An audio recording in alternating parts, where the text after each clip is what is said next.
Hello, good afternoon, everyone. This is Rajiv S. Khanna for immigration.com, the law offices of Rajiv S. Khanna, PC. Today, this is a community conference call that we are addressing community-related issues in. Call is being recorded. Please make sure if you want to keep your identity confidential, do so if you ask any questions. Um, this call will be made publicly available. I strongly recommend that you keep your identities confidential. By participating in this call, you have not become our client, nor we your lawyers. This is merely for community information purposes. That said, as usual, I will first answer the questions that have been posted, then any follow-up questions, then any new questions. First question I have is today is Savage J30, who wants to know, I understand that signing the I-864 is a very serious matter. I have also heard that the government can sue me. Can you give me some examples of what constitutes a breach of the I-864? Okay.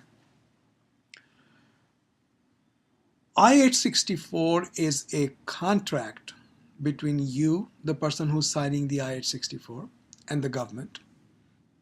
The terms of the contract begin, I think, on page 6 of I-864. If you read that carefully, you should be able to understand a lot more about what you're signing into. Okay. Basically, the contract applies to those situations where the person you are sponsoring is applying for means-tested benefits. What are means-tested benefits? Those benefits which you get based upon how much money you make. So if a person applies for certain kinds of benefits and the government, whether it's local, state, or federal, gives those benefits based upon how much money that person makes, those are means-tested benefits. The Form I-864 tells you what is not means-tested. Other than that, if you want a list of means-tested benefits, I don't think there is a comprehensive list. You would have to look at each benefit individually and see if it is means-tested or not. Okay. Before the government's local, state, or federal will give the benefit, they can count your assets as the sponsored person's assets and deny benefits. And if they do end up giving benefits, they can ask you to reimburse the government for those benefits. And if you don't, they can then sue you. Okay. Can the immigrant actually sue me?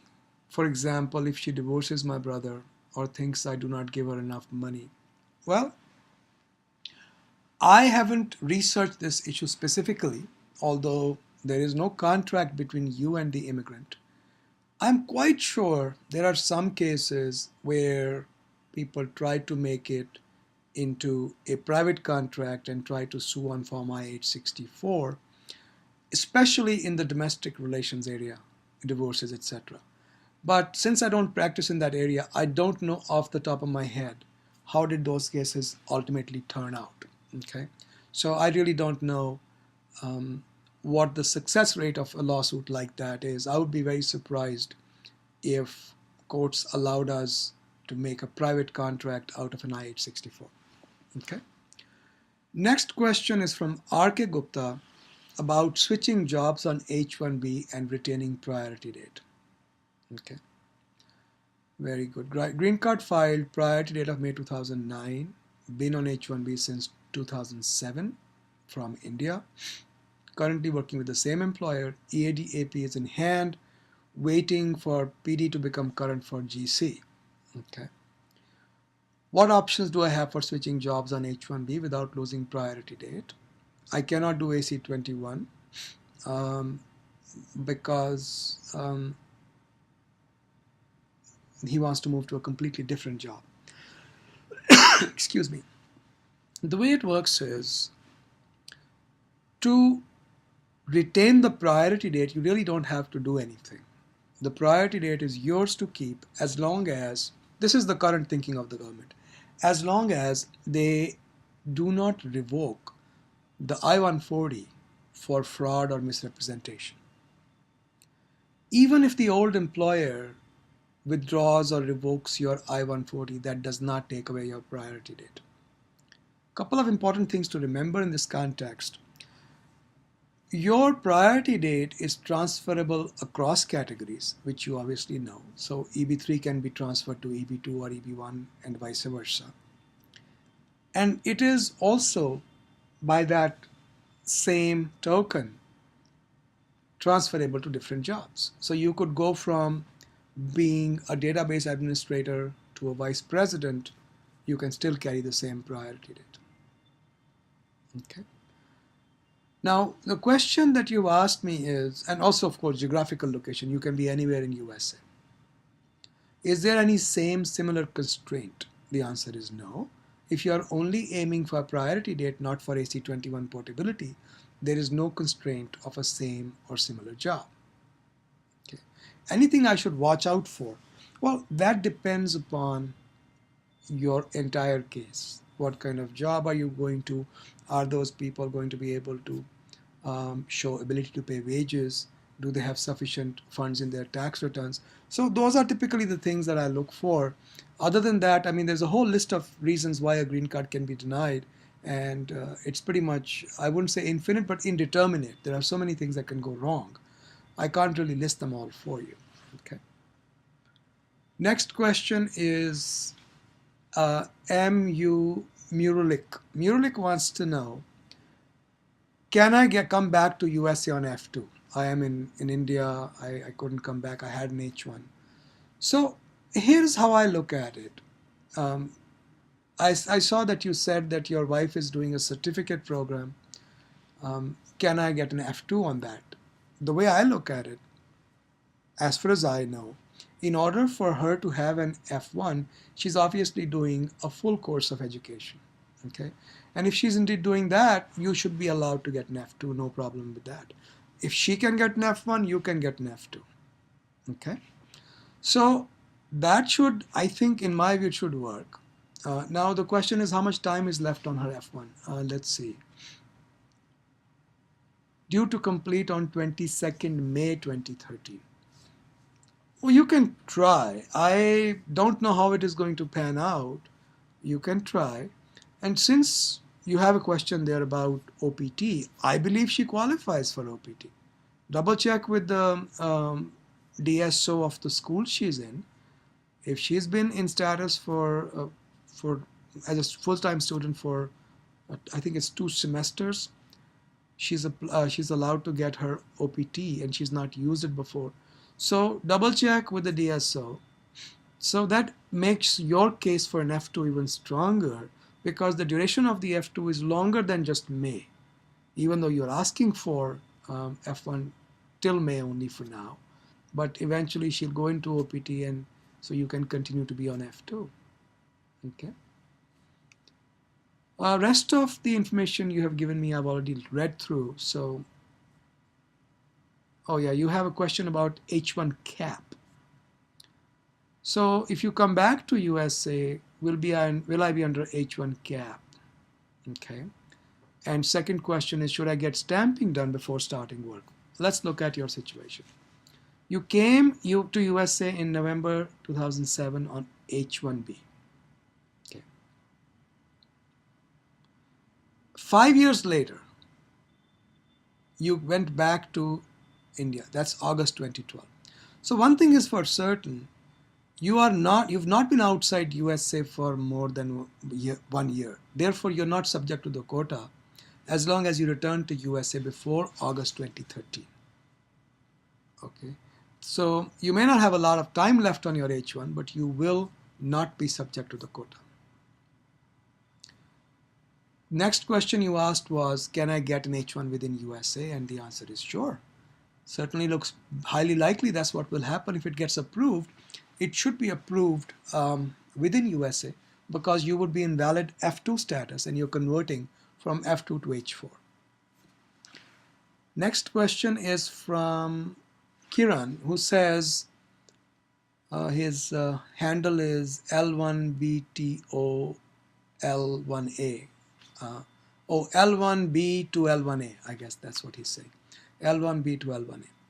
So he's been working for a company A on visa L1B from 2007 to 2012, then changed from L1B to H1B through another company. Valid till October 2013, but I did not join that company. Later, Company A, his current employer, changed status from L1B to L1A, effective from October 2012. One issue here, Kiran, make sure you were never out of status, because if you were approved with a change of status, then somewhere in between there, you worked illegally on L1. I'm not sure that's your circumstance, but if that indeed is, you want to have your lawyers take a quick look at it. See how that plays out with the L1A conversion, etc. So you have a plan to do an EB1C, International Manager Green Card, but I don't know whether my company A is qualified for EB1. Well, the company's qualifications, I don't know if they can get you an L1A. Certainly, the company itself can qualify for EB1. In my view, it looks like it. I want to start my green card process with EB2, master's degree plus 5 years US experience, using company C, who are ready to start my green card process in May. Company C is a young company, 4 employees, 400,000 income. Can I start PERM with company C? Well, a couple of issues here. One issue is, when PERM first came out, if you look at the form 9089, there's a question, and it looks like, I think the question refers to company with less than 10 employees. It asks you something like that. So we were all on the immigration bar side, we were all of the opinion that companies with less than 10 employees will probably have a tougher time getting PERM approvals than companies that are larger. But it didn't work out like that. We've done cases for companies as small as 1 employee companies and have not had any degree of difficulty more than we have in normal cases. So just the fact that the company is small, I'm not concerned, but their tax returns have to be examined. Okay. See, ability to pay wages simply means this. According to USCIS, except if you're in 7th Circuit where you can argue other things, USCIS wants to look at the company's tax returns going from the date the PERM was filed to the date you actually get your green card. They can look at all that.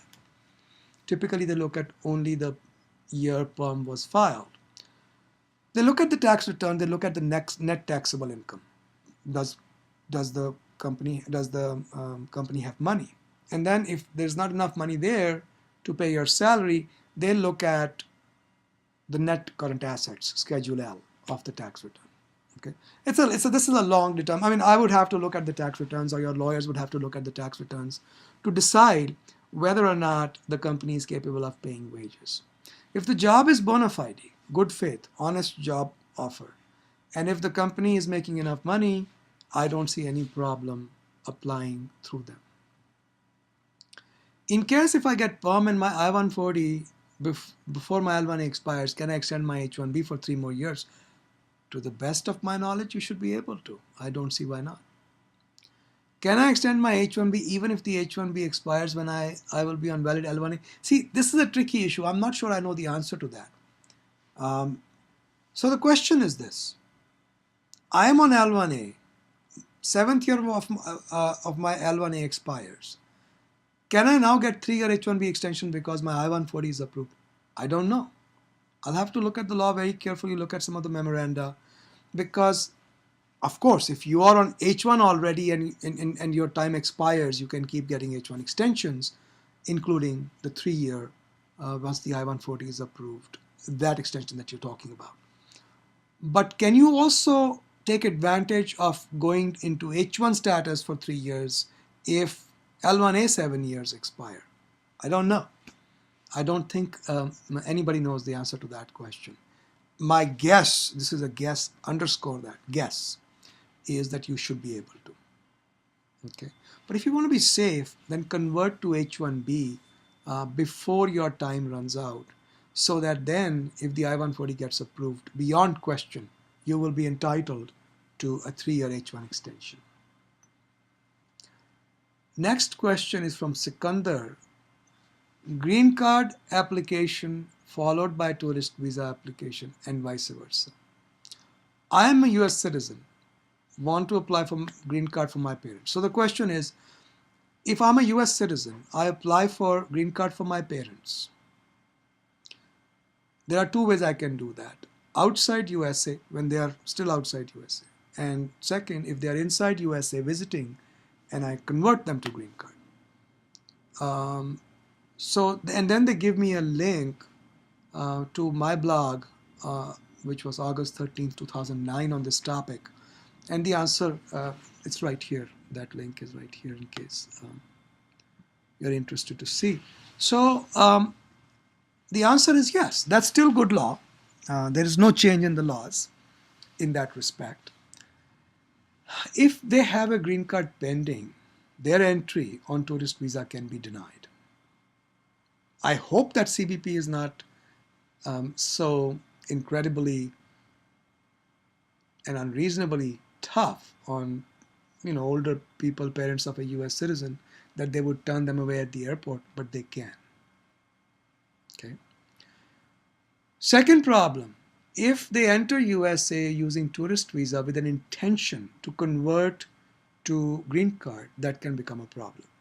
We are right now dealing with a case where some very unreasonable circumstances exist. USCIS is claiming that when the beneficiary, who's the wife of a US citizen, entered USA as a visa waiver, kind of a B1, B2 person, she lied because it was her intention to get married. That's not a very usual situation. There are a couple of other complications in the case, but they have made that into one of the points of contention. So be mindful. I don't like the idea of entering USA with a preconceived intention. I have never liked it. The government does not usually make an issue of it. In fact, I had a consultation with one of our existing clients today. They have a similar issue, but they were quite sure that they were not going to convert to green card. But then while they were here, their son got his citizenship, his naturalization. So it depends upon the circumstances of an individual case, but certainly they can make an issue. To answer your questions in brief, if they have a green card pending, their tourist visa can be denied, and their entry on tourist visa can be denied, both. But their green card application is not cancelled just because they've applied for a tourist visa. That's not a problem. And two, if they enter USA on a tourist visa and try to convert to a green card, they can be asked about their intention. And this is much more so if they apply within, let's say, 60 days of entry for a green card. Okay.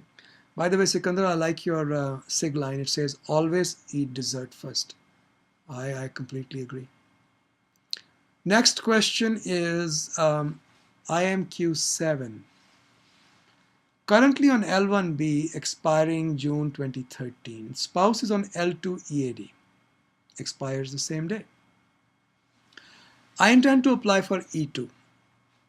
So the question is there any way she can continue working while the L1 to E2 goes on? Because even under E2, she gets an EAD. She gets an employment authorization. The question is, I'm on L1.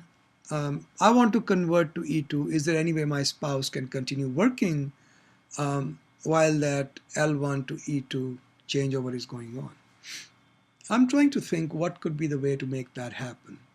Because the moment you convert to E2,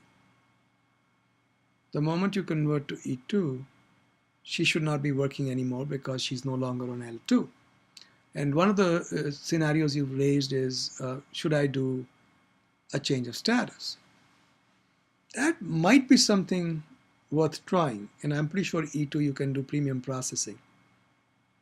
The question is, if you do E2, and this is something I'll have to check with our team members, I think you can file the E2 EAD request at the same time as the E2. Okay. Why don't you give the US customer service a call? I know that they're not very reliable in many things, but the frontline staff if they're not able to answer that question, they might be inclined to put you in touch with a adjudications officer at USCIS who might give you better information. So the question you want to ask them is this: if I apply, one, if I apply for E2, can I apply for the EAD at the same time for me and my wife? Second, do you adjudicate the EADs at the same time as you adjudicate the E2 application? I doubt it, but worth asking. Number three, if I file at premium processing, would you then adjudicate both my applications, E2 and EAD, simultaneously? Again, I doubt it. I don't think there is a foolproof way of ensuring non-interruption other than her getting a separate status like an H-1B for herself.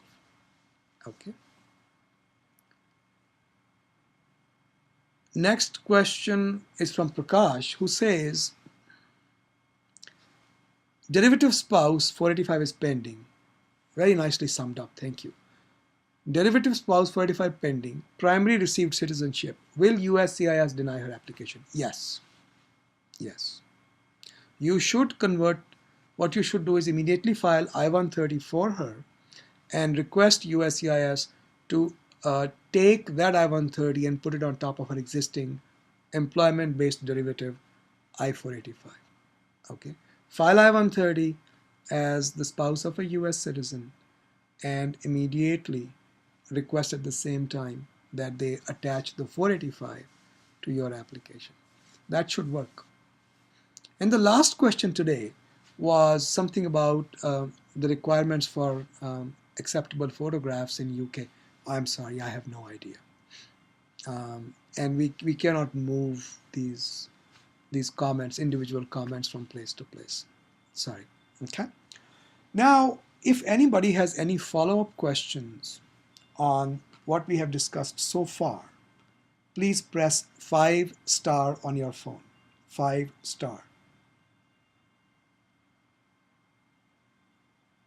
One question. Okay, very good.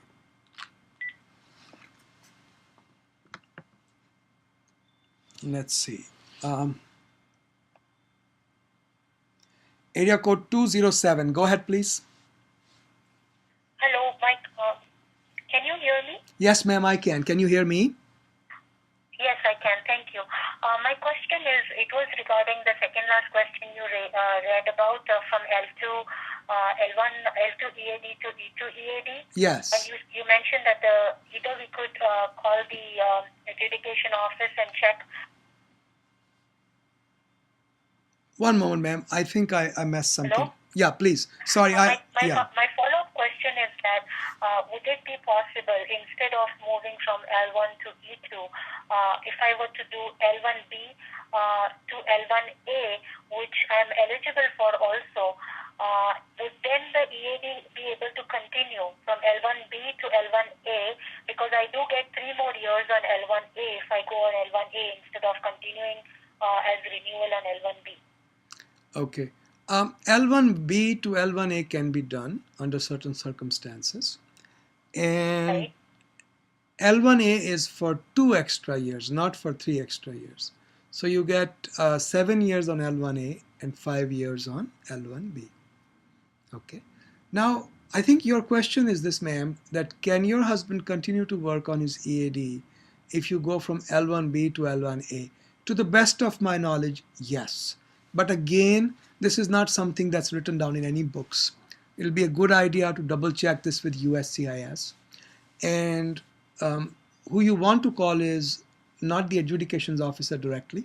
You'll call USCIS customer service and you will explain to them your question. If they're not able to answer it, typically they will themselves get an adjudications officer on the line. Okay? So in my view, if you go from L1B to L1A, your husband can continue using his EAD as far as I know, because it's still L1 status. But I cannot confirm 100% that's the way it works, nor can I refer you to any legal source that says that. I think what you should do is, like I said, these are questions that are very, very fine-grained. You may want to call USCIS customer service and see if you can get a response. If you don't, just come back to me in 2 weeks and we'll toss this around a little bit more. Okay, thank you so much for your help. You're welcome. Good luck. Thank you. Bye-bye. Okay, folks, anybody has any questions, press 5 star on your phone.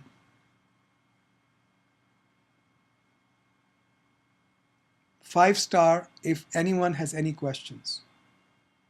One question. Oh, this was easy. Okay, so this is the last question of the day. That gives me some time to probably read up on the new law and proposed law and make a video of that. I had promised somebody I'll do that. Area code 773. Go ahead, please. What is your question? Hello, Rajiv. My name is Musamil.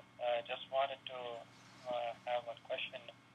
I had EAD and advanced payroll, and my 485 is pending since 2007 when we got current, actually. I hope you remember that. But at that time, You mean 2007 when everybody became current all of a sudden? right. At that time, I got the EAD and advanced payroll, but my wife was in India, and she was not able to get and then later on she came, and she's still on H4 visa. Okay. And recently, a couple of years back, we applied for EAD and advanced payroll for her, and USCIS card approved the EAD and advanced parole for her. And later on, after 1 year, they denied EAD and advanced parole because saying the reason is she was not current, but you applied, then ultimately they rejected the application. Okay. So means later on after 1 year, I thought that H1 was not necessary, so I was working on EAD, and she was also on EAD.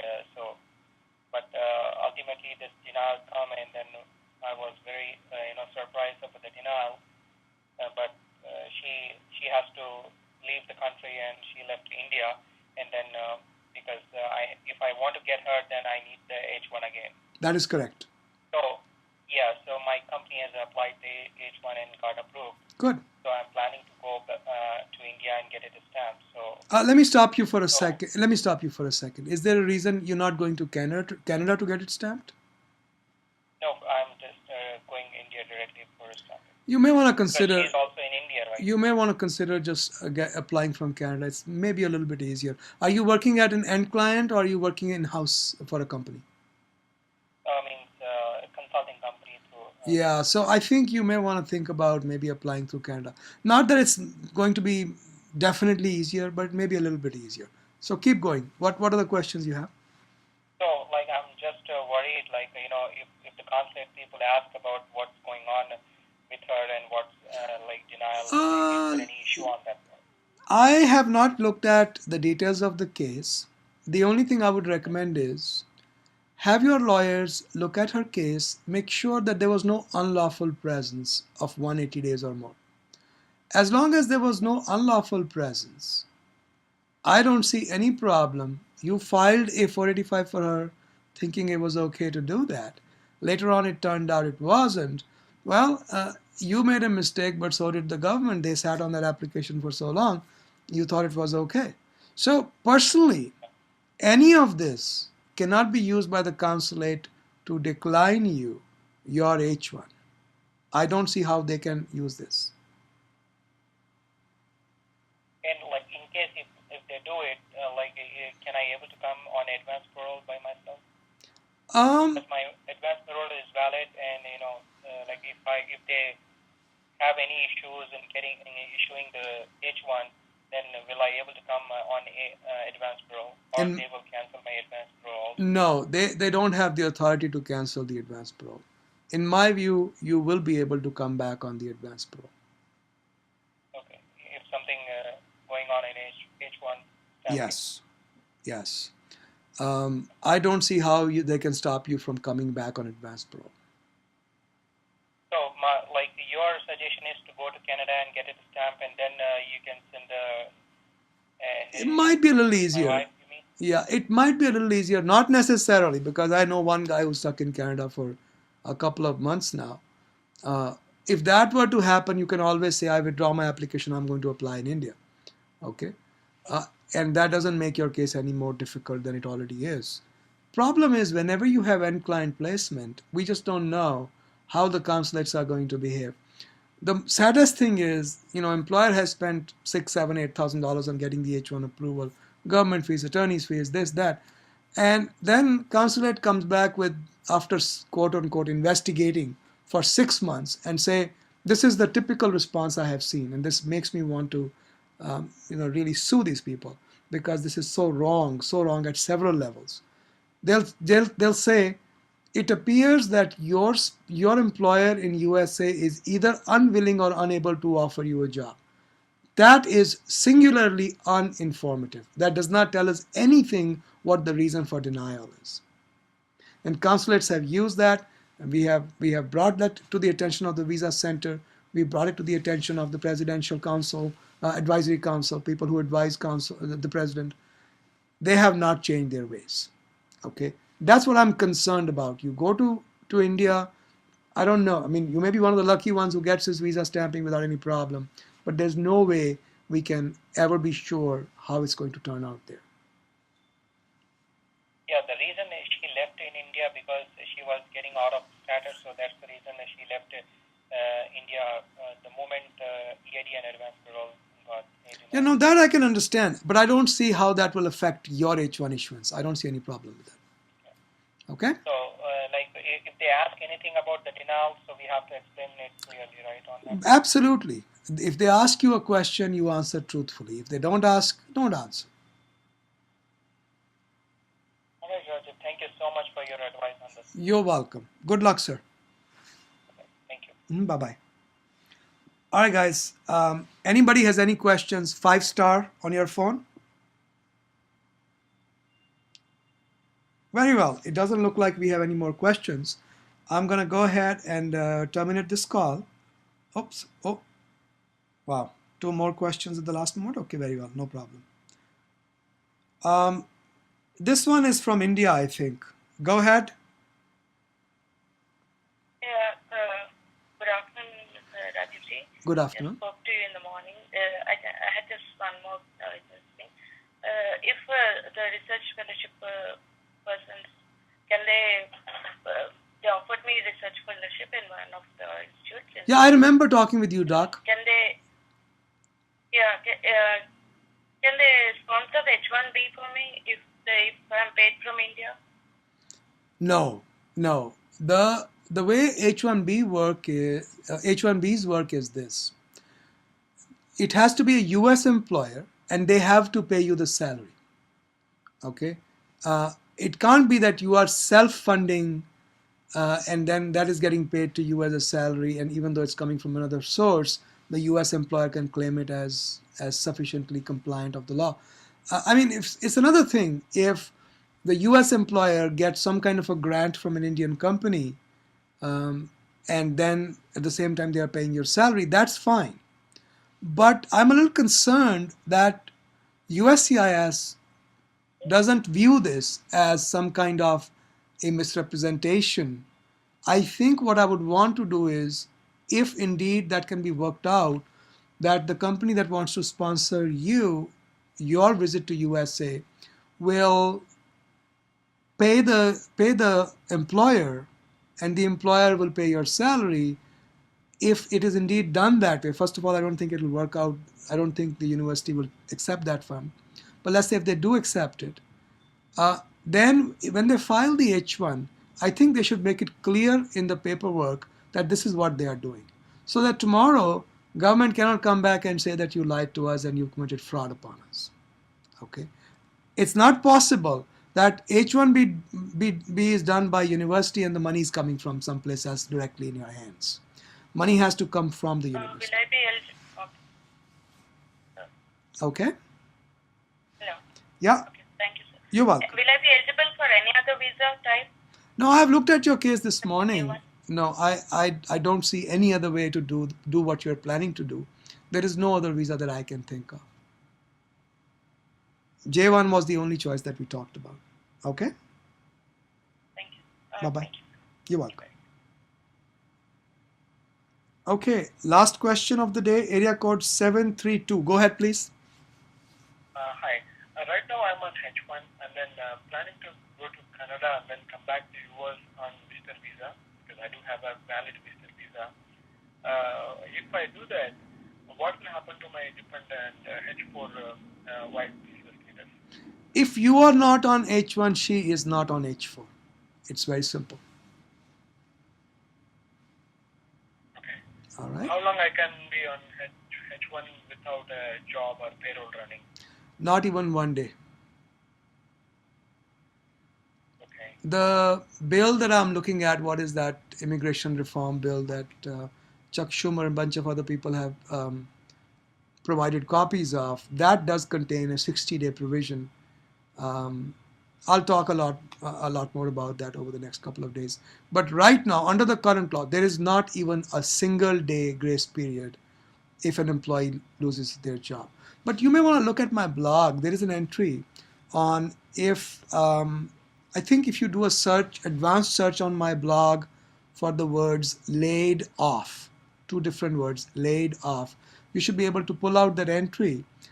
It talks in detail about applying for a tourist visa within USA, both for you and your wife, while you look for another job.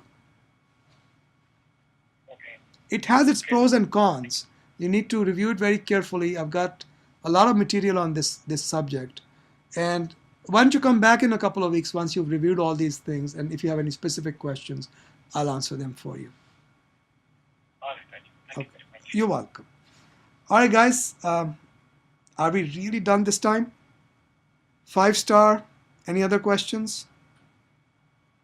Okay. It looks like we are done. Thank you for being here, and I will see you in a couple of weeks. Conference recording stopped.